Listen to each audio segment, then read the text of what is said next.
everyone, welcome back to another MOC. In this video, I will be telling you about a quick sneak peek for the 10th episode for the 4th season of Zachary's Liquid Club.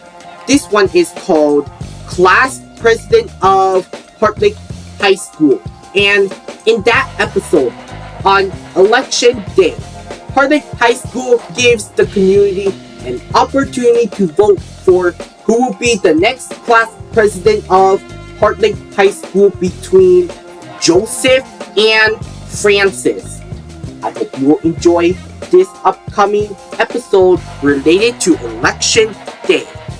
If you're new to this channel, please don't forget to click like, subscribe, turn on the notification bell to see what I post on my YouTube channel, and share with your friends and family about Zachary's Liquid Club.